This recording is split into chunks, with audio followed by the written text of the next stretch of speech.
Hey, it's me. Today, I'm gonna be doing a pretty random project.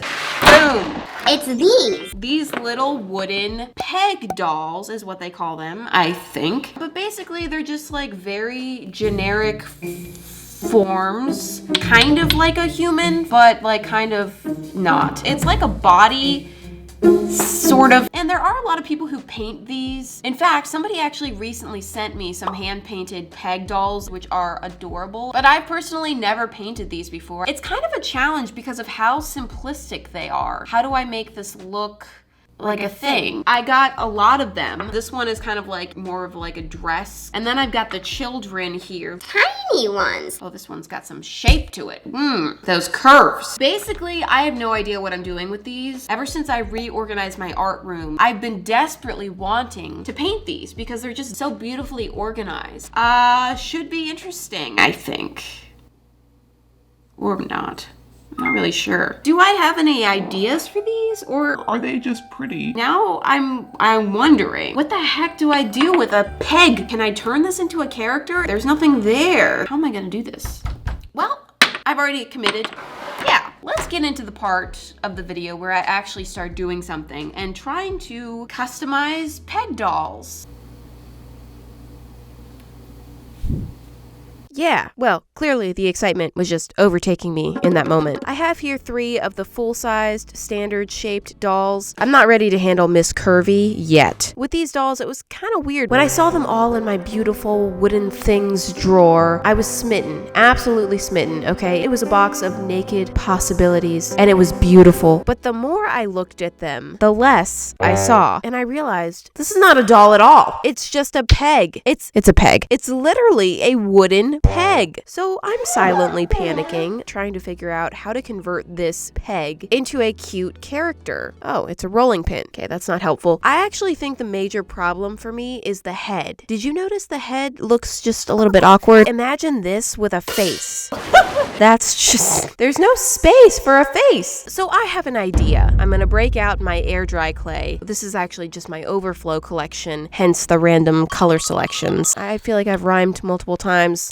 My bad. I've got a couple colors here. Doesn't really matter which ones. Just gonna rip into this. Oh, I'm going civilized today. Usually I open these like a wild animal. Pull out all that goo. That's nice. And the red one, let's go out of there. To my shock and terror, this clay is pretty much dried out and unusable. Now, I know I am a known clay murderer. Fun fact, a lot of clay has died at my hands, shoved in a drawer, neglected for years, but this was actually not my fault this time, okay? This is fresh clay and there's no reason for this. I took care of you and you died anyway. What's the point of anything when it all ends in death anyway? No worries, I've got another one right here. Oh yeah, this one's gooey. Extra gooey. So now just mixing these two together, okay? Then I realized I'm gonna need a little bit more, so I'm adding all of this. That looks yummy. Oh yes, so good. Okay, so now I've got this big lump. It's actually kind of a pretty color. I'm hoping we can fix this situation.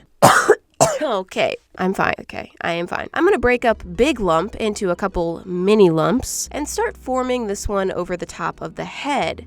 Ooh, he's a little mushroom. No, he's not. I'm bringing it all the way down, basically just forming a new head. Smoothing that out, trying to get it as nice and even as possible. Then I'm gonna make a little indent right in the center of it, and this is where the face belongs, okay? Are you getting it? Are you catching on here? Make sure there's a nice little outline there, and I'm forming 2 little things. These are the ears, okay? So we're gonna put the ears on the little, well, big head now. And I wanna craft a little tuft of hair. So I tried using my scissors, thought I would be all clever, but that didn't work at all. It looks like a webbed foot. So switching techniques, and this one goes right in the center. Finally, adding some texture to the head, just some little dimples, you know, just 1, 10, 10,000. And there we have it. And I know you know exactly what this is. Oh, come on. It's a zebra with its head inside of a tangerine. So I'm going to continue on with the next one. And this is going to be much the same process. Smush on the new head, make the indent, carve out the face. That one didn't go very well. Oh boy. It's okay, I fixed it. Adding the ears on there. And this one is actually a giraffe. So we have to do a little specialness. I have this skewer. I'm going to cut 2 little sections from it and just stab those into the mushy skull. Then I'm forming a little hair tuft onto this. It's going to be the little, the little giraffe doohickeys. You know those things. What are they called? Ossicones? Ossicones. Gosh, no. I refuse. The giraffe has got both the little doohickeys and now the texturing. And this is supposed to look just like fruit skin texture. There we go. All right, clear some space. Ow. Stabbed myself. It's okay. It's the last one. My clay mixture has been sitting out the whole time and has gotten just a little crusty. So I'm trying to rejuvenate it a little bit. Get on some moisturizer there. Oh no, it's gone clumpy. I really should have just mixed up some new clay. No, I should have just mixed the clay as I went so it all stayed fresh. No, I should have just kept the extra clay in a baggie to preserve it. Are we done yet? Clearly there were multiple ways to avoid this situation, but I did none of them. So this one was a little trickier to work with, but I'm gonna go with it. I've pretty much gotten this process down at this point. Also, this one is gonna be a little bit easier because this animal has no ears. Any guesses? Now that all the sculpting has taken place, I just feel insecure using the word sculpting. These have to be left to dry. This clay takes its time, usually a good 2 to 3 days, so I'll be back. And boom. Haboom. To prep them for paint, I want to lay down a nice coat of fat gesso. So applying that on nicely, it's easiest to paint over white, especially with lighter colors. So this just helps give a nice fresh start to my painting process. And adding a white base coat to the other 2, woohoo! So I want to mix up my color palette, starting with a bunch of white, then creating 3 shades of yellow that are remarkably similar, but still kind of different. And yay, we're getting into the painting. So this is the zebra, you remember, and I'm painting him yellow. No, he's not supposed to be yellow. He's a freaking tangerine. How could I forget this? Okay, well, I needed to do this anyway, so I'm gonna whip up some more paint, 3 shades of orange and 3 shades of green. So I gotta fix this. He's just all types of wrong in yellow. I'm doing an orange on orange color scheme here. So the zebra himself is orange, and then he has an orange on his head, which is obviously orange. Oh, sorry, it's not an orange, it's a tangerine. Is there really a difference? I mean, sure, technically there is a difference, but it's the same thing. Doesn't matter for me because I don't like either of them. You know what biting into an orange slice is like? It's like biting a lip. It's like a lip. Anyway, now that the base color is down, I'm bringing in some of the details. So this is a tangerine zebra, a zebrine. Neither of those sound good. I thought about doing the traditional zebra colors. I think the black and white would have looked really cool with a bright orange tangerine. Orange tangerine. Now that sounds weird and redundant. But I thought making an orange version of the zebra would be more unique. Is it? Kind of second guessing that decision now, but clearly it's too late. I gave him a face of disappointment. Maybe it's the tangerine on his head. I would be disappointed. Adding some highlights, and here is the final result. You know what? I didn't think I had a name for him, but one just came to me. It's Benny. His name's Benny. Benny the zebrine, whatever the heck. I quite like him. I wish I knew why he had a tangerine on his head, but I don't. Cool story. But Benny is just one part of the larger vision here. So moving on to the giraffe. And this one is supposed to be yellow because it's a lemon head giraffe thing. Now I do want to say that this is not how people usually decorate peg dolls. Most peg doll designs that I've seen are little people that are frankly adorable. But I just, I have to be in a very specific kind of mood that is pretty rare to want to paint people.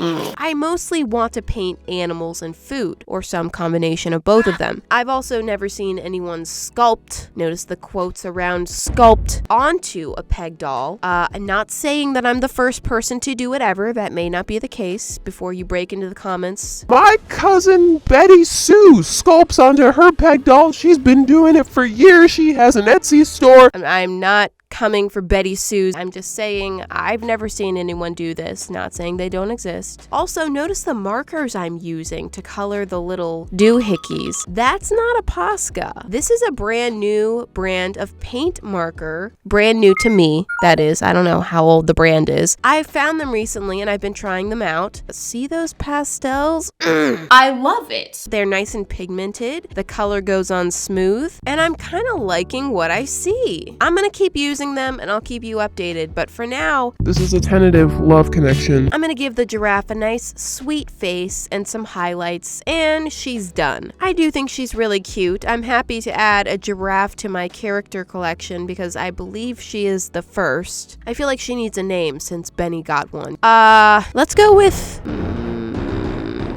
Melanie. It would make more sense if she was some sort of melon, not a lemon. But I already said it. I'm not changing it. I feel like she could have used some pink blush on her face. She's looking a little bit pale. But her doohickeys are looking nice. Finally, I'm painting the last creature, which has remained a mystery to you, and honestly, still kind of a mystery to me. I'm still trying to figure out what he is. I do know that he has green stripes on his body, and the fruit on his head is a lime. Now, the fruits on the head idea, I can kind of explain. I wanted to do something to the peg dolls to avoid this situation, so I decided to make the head much bigger. But then to avoid this situation, which is kind of worse, I decided to make the big heads into fruits. I do use fruits in my art a lot in general, so I wanted to use fruits that I don't use as much, like tangerines and limes and lemons. Lemons we see a fair share of. I also wanted to choose animals that aren't so typical for me. I believe this is the first time I've done a zebra, a giraffe, or a